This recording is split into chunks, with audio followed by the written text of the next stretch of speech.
Good evening, everyone, and welcome to WNBC News Tonight. I'm Nicole Israel. Thanks for joining us. Now, of those stories and much more news tonight.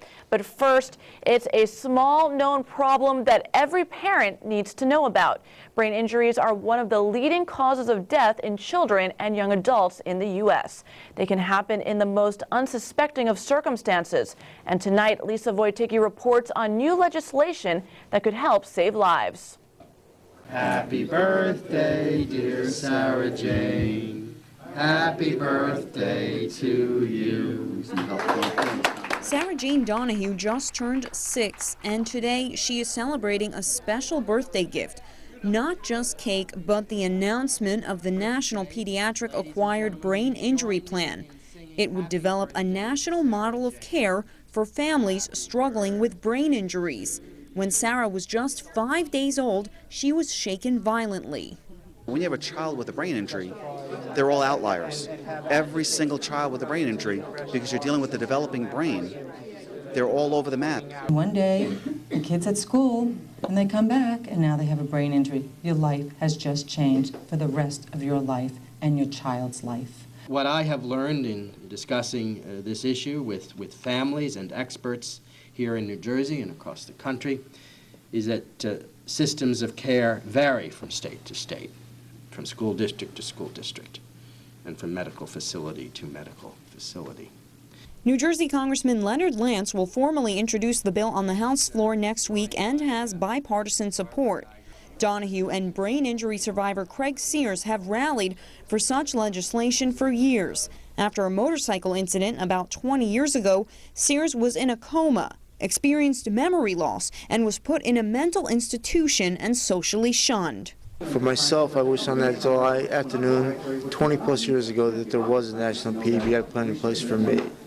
I wish the states, the doctors, the nurses, the cops, the judges, the people who ever had the power over me had a clue about traumatic brain injury.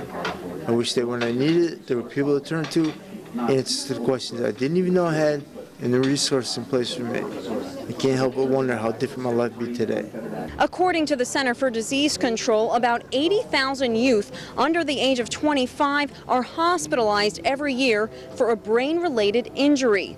11,000 will die, and Sears was almost a part of that statistic. He says this bill will help prevent other deaths as well. I know what it means. Like the song goes, I know what it means to walk down a lonely street of dreams. Okay? And today is just our Independence Day. More than 765,000 American youth enter the ER every year with a new brain injury. 80% of them are considered mild. In just 5 years of being open, Overlook Medical Center's Neuroscience Institute has seen more than 3,000 patients. Why is this bill so important? Integration, services. Hopefully this will allow all these services to be put into a package where people will know where to go. Our son Cole has an incurable brain condition called hydrocephalus. This bill can be considered a hydrocephalus prevention bill because many brain injuries lead to that person developing hydrocephalus, including Congresswoman Giffords, who was tragically shot in January. Brain injury effects range from seizures and paralysis to cognitive and emotional consequences. Advocates call the current lack of structure to treat them a public health crisis and hope this legislation will change that. Reporting at Overlook Medical Center in Summit, I'm Lisa Wojcicki for WNBC News.